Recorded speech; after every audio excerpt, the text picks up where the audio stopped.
We're on. Very good. So welcome everyone. So I just want to give a brief introduction because we're going to talk about where we stand in terms of progress in the buildings and construction sector, what happened last year specifically in 2022. As you know, since we established the GlobalABC, tracking progress is one of our key actions, and it's also our flagship report, the Global Status Report on Buildings and Construction. We have produced 7 reports already to date, and we are constantly continuing to improve the content and the way we are analyzing the progress in the sector. And there I want to specifically thank, of course, the Building Performance Institute Europe, the University College of London with the Hamilton and the International Energy Agency, because they are the 3 organizations that have been really engaged in this effort since the beginning. And I believe that now there is absolutely sufficient evidence that the building and construction sector is a key sector for decarbonization. And that's, I think now there's more evidence than what we had before. I mean, everybody knew already it was an important sector, but I think with all the work that we've been doing, we've been getting this message out more strongly. But, I mean, the last building GSR was pretty clear that, unfortunately, despite knowing that this is an important sector, there's not that much progress in terms of decarbonization. I mean, last year we said basically we are not on track to achieve our target of the 1.5 degree, and that the actual gap, between the performance of the sector and the decarbonization pathway is widening. And I think Oliver will actually mention more about what he has seen over the last year, but in the previous report, okay, there was some progress because we see some progress in terms of the NDCs. More and more countries include building and construction in their NDCs. There is some progress on building energy efficiency. There's some kind of progress also with like building energy codes, but are these building energy codes actually really aligned with net zero? I think we're still far away from that. So there's still quite a bit of effort that is needed if we want to see the transformation that we need. And last year also we looked specifically at the African region, and as you know, the African region needs a lot of construction still. And when we talk about construction, well, it's materials. And I think the whole part of the embodied carbon, which was one of the focus also last year where we looked at materials and embodied carbon, is a very critical part to start looking at when we talk about decarbonization. There's been a lot of focus on operational energy for many years. I think there's more and more interest now also to look at this embodied carbon, and people are starting to say, like, this is a very critical, important issue, but still a difficult one to tackle. But when we think about a continent like Africa, it's not the places where actually the operational energy of the buildings is high. It's actually much more, and especially if we think about the construction that is coming, it's actually going to be way more on the embodied carbon part. Even when you go to India, most of the buildings actually, operationally, it's not that much energy. It's all about the operational carbon. So it's really important to start tackling this specific, topic of embodied carbon in the sector.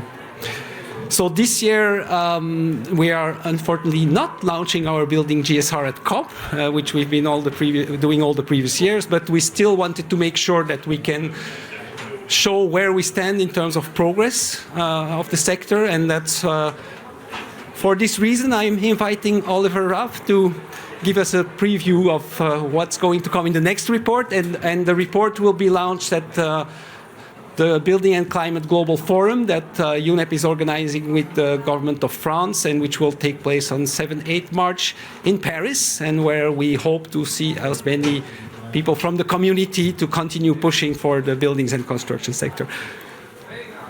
Oliver, over to you. Thank you very much, Jonathan, for the introduction. And welcome everybody to this session in which I would like to try answering the question, how far the construction sector has come, the buildings and construction sector has come on the decarbonization journey, and how much progress there is or how many delays there have been. Now this is a joint exercise of a team led by Professor Ian Hamilton of University College London and my team in BPIE, but we also benefit tremendously from the collaboration with the IEA, which is providing us with many of the data I'm going to share with you. So, this is a preview of the title slide of the 2023 Global Status Report, but as Jonathan said, we're not launching it today. It will be a 2023/2024 report, which will be launched in March 2024. And it is really this collaborative effort, and I will give you an update on the CO2 emissions we are seeing in the sector. We look at the drivers for a potential decrease or a potential increase. We are updating our policy sections, our sections on finance, on investments, on key actions, which we see on NDC. So it's truly a very comprehensive global report, whether the sector is on track to meet the commitments which have been signed up to in the Paris Agreement. So this is a copy of the global stocktake. And as all the stocktake exercises, whether they are sectoral, whether they are regional, whether they are global, have found, we're unfortunately not on track. And this is also the fact for the buildings and construction sector. And I want to describe and summarize why this is the case and also what we could do to get back on track. In order to provide a very simple answer to this very complex question, whether we are on track or not, we've developed a tool which is called the Global Buildings Climate Tracker. This is an index. It doesn't have a unit. It's not about percent or gigatons or kilowatt hours or terawatt hours, whatever. It is really a combination of indicators, and I will explain them in a moment. But that combination basically tells us whether we're on track or not. And the idea is, once the sector is fully on track in 2050, it will have achieved what we call decarbonisation points, 100 decarbonisation points. That's the goal to be at in 2050. The curve to follow is this one. It's actually aligned with the IEA's net zero emissions scenario. And where the sector is at the moment is described by this dark blue line down here. And you see, we've been following this, we've been measuring it since 2015. And you see the line is, going up and down around the zero line, but it's definitely not aligned with the decarbonisation pathway, the steeper curve where we should be. And in fact, if we look at the trend of the line since 2015, we're seeing, unfortunately, a stagnation of progress. That's sobering. We see a little bit of a highlight here in 2020, interestingly enough, but that has to do with the global COVID pandemic, with the global slowdown of economic activities, office buildings, warehouses have been used much less, and so on and so forth. So that's the COVID effect. In total, we see a stagnation. So, what is behind this one statement, this one figure? The index is composed of a number of indicators describing action the private sector and governments can take. It has two indicators which are describing the potential impact. And all this is taken into account with the CO2 emissions, which are also measured and observed. And that comes to that total index figure.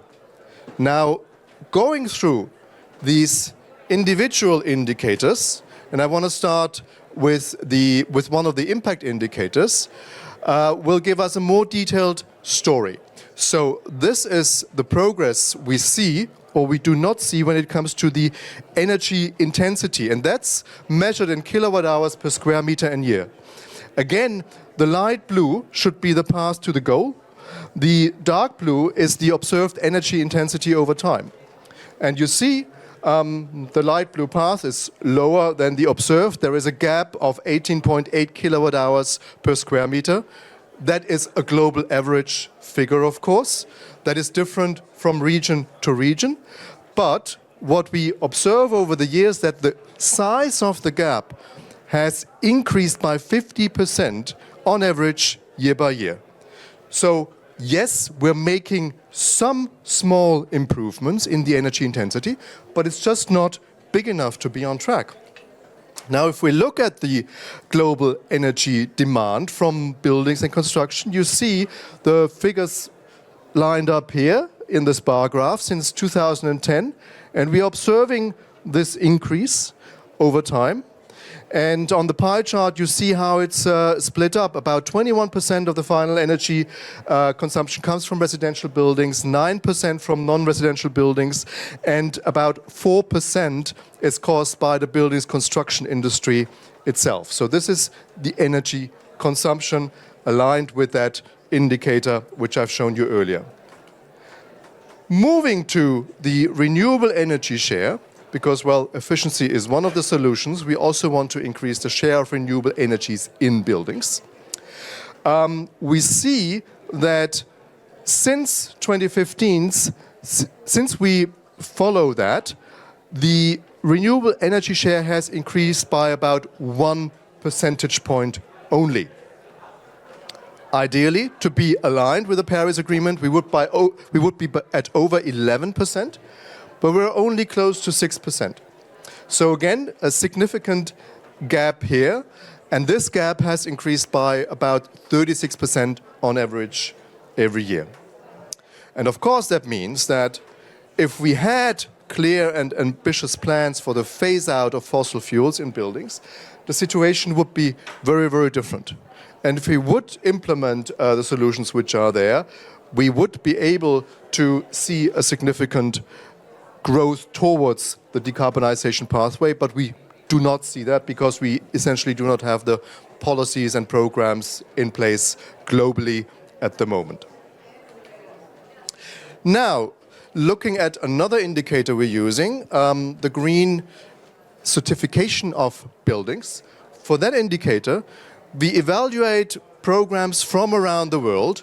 We use the programs for the analysis which share their certification data annually, or where we have come to a friendly agreement that they give us the data. So this does not cover all of the certification schemes around the world, but it definitely covers the larger ones.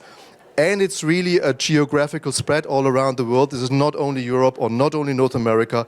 It also includes certification schemes, for example, of the Arab region here. So what we are trying to define is how much is the cumulated amount of green energy certification. And there we've also defined a path, but also we're seeing, though there is a significant growth over the years, the dark blue line, the gap to be aligned with the Paris Agreement is still there. But for example, compared to the other indicators I've shown you, we see a steeper growth here, and we are much more aligned with the ideal pathway. Another very important indicator which we're tracking relates to the NDCs. And the question whether the countries who report the NDCs to the UNFCCC framework really integrate buildings in their national strategies, in their national commitments, and do that to a large degree, to a really, with an in-depth detail, not only saying, well, buildings efficiency or renewable energy in buildings is important, but really asking the question, do these NDCs have a detailed commitment, a detailed strategy on buildings? And what we find is that in 2022, only 17 countries have this detail about how to decarbonize the buildings and construction sector. If we simply count the NDCs, which mention buildings, we actually come to this dotted line here, well above the pathway. But simply mentioning and saying, well, buildings are important, we have to do something about mitigation in the building sector is not sufficient. We would ideally like to see detail. And because we do not have enough detail, we again see this gap here, which is quite significant. And we think that's a pity, because we would expect at least the G20 members to have a detailed NDC on buildings. And we also think that all the rest of the countries should, by 2030, ideally have more detail on buildings in their NDCs. If we look at the progress by countries, you actually see which countries do not mention buildings at all. These are the red countries. You see countries which have a focus on adaptation, which are the yellow countries on the map here, mainly in Africa. But you also see that many countries actually mention energy efficiency in some detail, but not in a very large detail as such. So the global picture is very mixed. And again, just to remind ourselves, it's only 17 countries which have some detail there. Looking at a key policy, building codes, and asking the question, are building codes aligned with the idea to have zero-emission buildings, to really have a Paris-aligned buildings and construction sector in place? We see, on the positive end, a bit of an increase since 2020, but far, far away from where we ideally should be. Essentially, we find that in 2022, we had exactly 3 countries where we think that the National Building Energy Code is aligned with the idea to have zero-emission buildings. And this gap between where we are and where we should be really has grown by almost 40% since we collect this data. And that is, of course, a real dilemma. It's a real dilemma for the regions, for the countries where we have an enormous growth of new buildings, because all these buildings built today are not built to a code which would specify a zero-emission requirement. And that, of course, leaves a carbon legacy. But if we look at the fact, well, which countries actually do have a building code, even if it's not aligned with zero emissions, we see a bit of a better picture. You see that the dark blue is a mandatory code. The lighter blue is where codes at least have defined a performance standard. And all the countries which are encircled with a red line, which are sometimes rather small in Europe, but you also see a lot in Southeast Asia, in Australia, New Zealand, have codes which have been developed since 2020, which is a very positive development, because we see a lot of development on new building codes. And while they may not be really zero emissions building codes, they are nevertheless oriented towards the future, towards decreasing emissions, to increase energy efficiency, to increase the share of renewables in buildings. So that's actually quite a positive development to give you a true perspective. But if you look at Africa, where the color coding for no code is this brown-orange, you see quite a lot of countries which do not have a code at all. You also see it partially in Asia. And of course, these are regions, these are countries where we see an enormous growth of new buildings. So that's a real dilemma. That's really where I think we should ideally see some policy progress in the future. Another indicator which we're looking at is the question, well, how much money is really invested into energy efficiency? And that again is an indicator which adds up, which accumulates investments over time. So we want the amount to become bigger and bigger and bigger, of course, every year. And again, we see a significant growth with the dark blue line of the investment. But again, it's not sufficient to be in line with what we have defined as the Paris-aligned pathway. So the gap is still around 39% less investment in energy efficiency than we should ideally have. And this is in particular a problem for countries which have a well-established building stock, where the challenge is renovation rather than introducing zero-emission building codes for new builds. So this is in particular a challenge for North America, for the OECD countries, for Europe, for Australia, and so on, where the renovation challenge is much bigger than making sure that new buildings are aligned with the zero-emission pathway.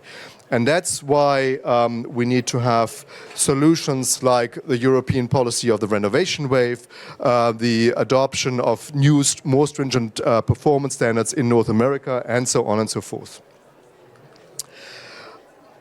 Again, looking at the efficiency investments in absolute terms, I already mentioned it's going up, but the big investments, the dark green bar, is actually happening in Europe. And yes, Europe has a large building stock, about 26, 27 billion square meters, but it's definitely not the largest region on this planet in terms of the existing building stock. The United States, light green, has a much lower amount of investments in efficiency. China has a significant part, and then the rest of the world is gray. The values for 2023 are estimated. We don't have the final figures yet. But again, as I said, there is a shortage of investment in that space. And all that means that the impact on emissions is not where it should be. The dark blue line shows us the emissions since 2015.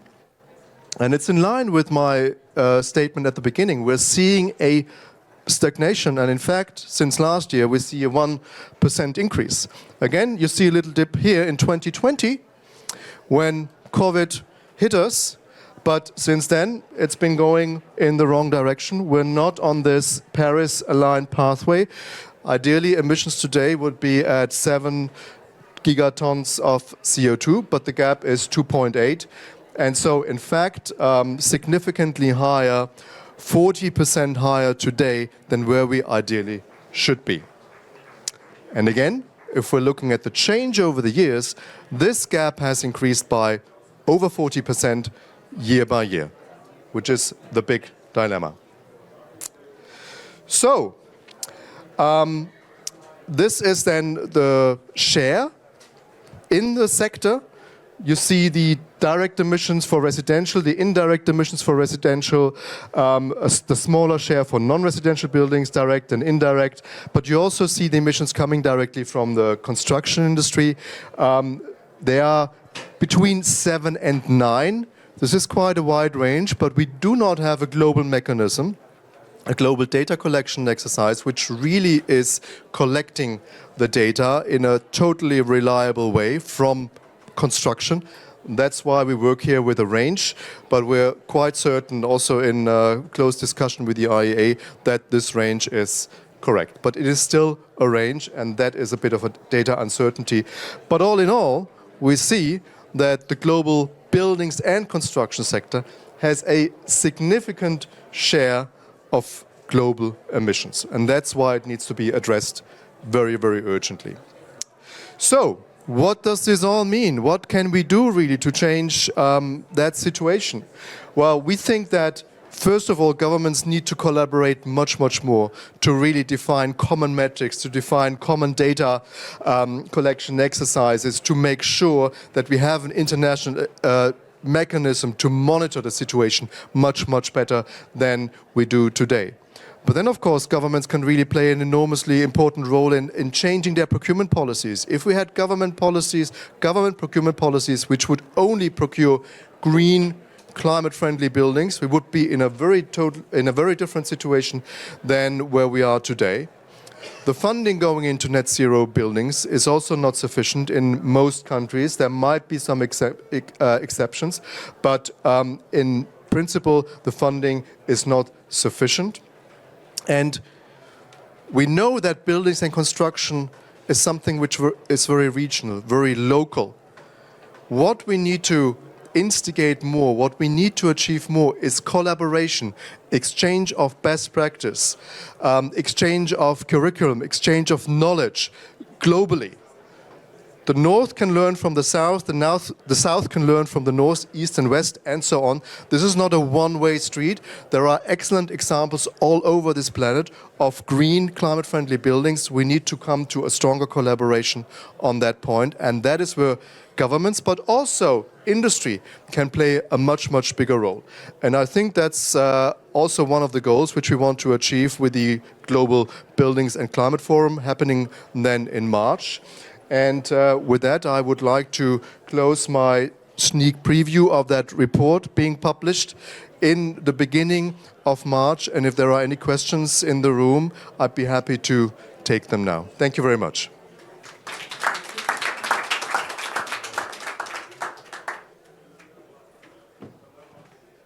Yeah, thank you, Oliver. I mean, definitely we see, again, lack of progress. So, I mean, you mentioned, of course, the forum. I think most of you know also that on Wednesday we're launching the Buildings Breakthrough in France with Morocco. I think that's also a very important element to put forward because we're talking about the collaboration between countries. So the forum is the next step. But, you know, this is the first movement already, I would say, of a number of countries that actually show that they want to collaborate and take this forward, and a number of initiatives that are going to support this movement. So definitely international collaboration is needed, specifically in this sector. It's a complicated sector to address for all countries, so they can definitely learn from each other. I mean, I just know a few things, but I mean, we're seeing progress in certifications, for example. We're seeing some progress in some areas. I always think about buildings is like we all live in buildings, and you know, the majority of buildings are residential buildings. And I think the majority of certifications are not on residential buildings, for example. And the majority of the work that is happening towards net zero is not that much on residential buildings. And I'm thinking that if we really want to change the things, we actually really need to work on residential.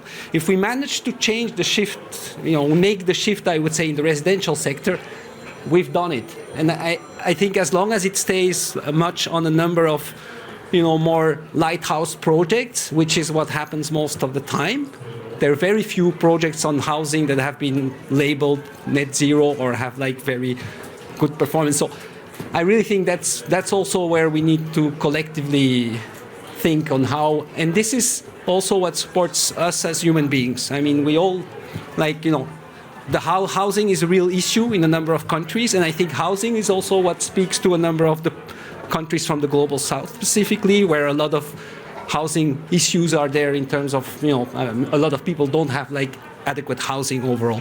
So I think bringing those two agendas together is also really important when we talk about this topic. I mean, open of course for any questions, reactions. So Yves Laurent, please, yeah. Thank Thanks, you. Malia. I'm Jean-Baptiste from France, and I have a question about the national code.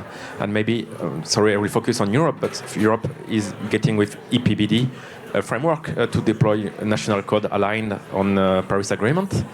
But today, it's quite difficult to have a good understanding and global view of application of national code in every country. For us, we are working in France. We have some text and some laws which are very strong to apply the EPBD, but it's quite difficult to understand what is done in other countries in Europe. And for me, it's quite interesting to understand how do you consider the national code and how do you have a good understanding of what is applied.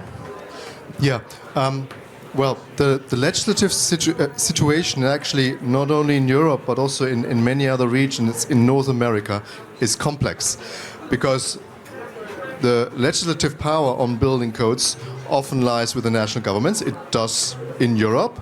In the US and in Canada, it lies with the US states or with the Canadian provinces. So you have a patchwork of building codes. And as you say, often it's not easy to compare one with the other. what we have done as BPIE a few years ago is really to compare all the European building codes, asking the question whether they comply with the so-called nearly zero energy buildings standard, which is the standard of the EPBD as it's currently valid. But we also know right now Europe is negotiating a potential new standard, a zero emission building standard, literally these days, this week. Hopefully there is a conclusion on that. And yes, it's not easy to compare them, but it's also not absolutely necessary to compare them like with like, because it's always possible to measure whether they will lead to a climate neutral building stock by 2050. You can do this road mapping for each and every country, and I think that's important. Not so much comparing kilowatt hours and asking is the 1 kilowatt hour figure in one country higher than in the other country.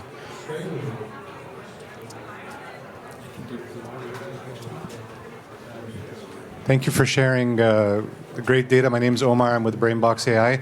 I'm curious, you showed the gross emissions for the building sector. Have you looked at, emissions per square foot per year? And any comment on the relative value of that versus, because we see a lot of EUI, we see a lot of gross emissions. Any value, in your opinion, to circling specifically on the emissions per square foot? No, we don't have that, simply because the data situation really does not allow that. That is really a dilemma. We do not have totally exact figures. How many square meters or square feet are built every year new, right? That is a real dilemma. So we decided to not really express that. We have an idea about the energy consumption, but in the end, these are average values. But that detailed information, unfortunately, is not there. If we look at the global data situation, it's surprisingly patchy. I mean, the real estate industry is a global industry, active all over the world. But we do not have sufficient data on that. It's just not measured sufficiently. That's the reality. We hope that it will change. And I mean, one of the reasons why we do this exercise also is to not only track the evolution over time, but to really find where the data gaps are and where we need to find strategies and initiatives to fill those data gaps. Two things. First thing is your recommendations are mainly going to governments, and my question is, how comes we don't have a very simple recommendation like stop financing gray buildings, brown buildings? I mean, how comes there's no recommendation for the whole financial sector that is still taking? I mean, the question is, certainly there is a question of increasing the green finance. The question is, how do we phase out the brown or the gray finance? How do we decide that finally there's no reason now that we know all that to take the clay under our feet to put it on our heads in some way? And how do we have a tool, to properly measure what is still invested into buildings that for 100 years won't be adapted to climate change and will be increasing what is currently happening? This is my first. It's a very simple thing. We are definitely. Well, I know maybe we're getting into that in the Paris Forum if we succeed in that. But I know this is really an interrogation for me. Second question is, and this is a question for: are we able to have a mitigation potential report? Meaning, what is the mitigation potential of the building sector? How could we measure that?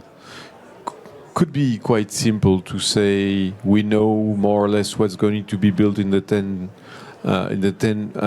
in coming years in this country and this country, and if we go, so it would give rather than give this gap, we would be able to measure the gap, and to track progress regarding this target that.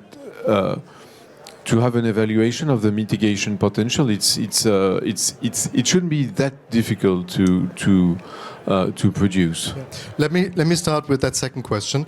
I mean, the IEA, for example, in its net zero emissions scenario, is in the end describing mitigation scenarios for all the economy, including the building sector, of course. And there are a range of studies which do that. So the, region by region, what the globe.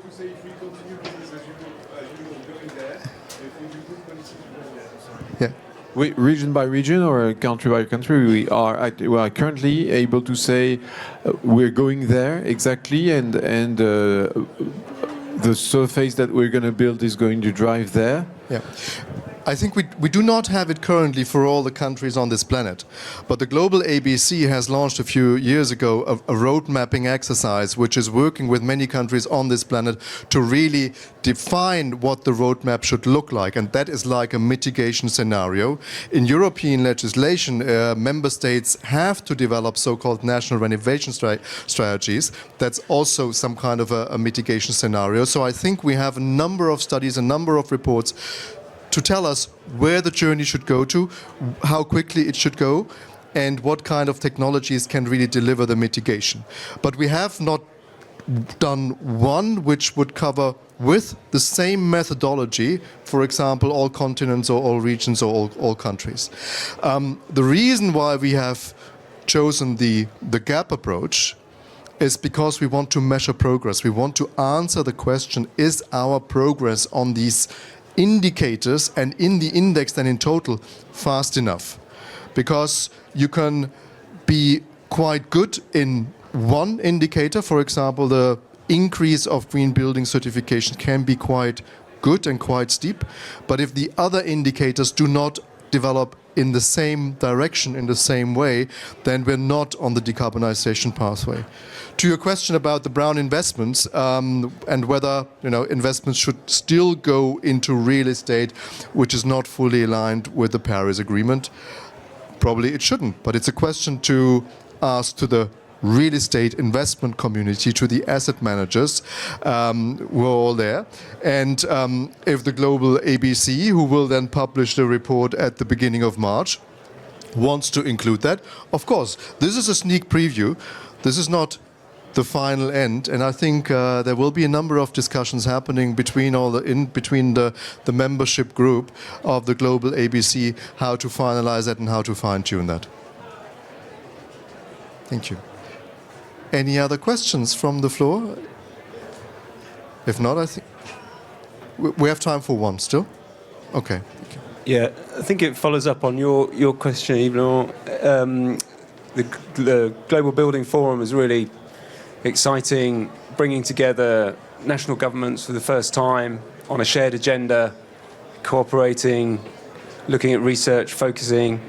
But just to follow that point, what advice could you give to non-party actors to support that initiative? What can the supply chain, the international supply chain in the built environment do? What should they bring to the Global Buildings Forum that would support that initiative?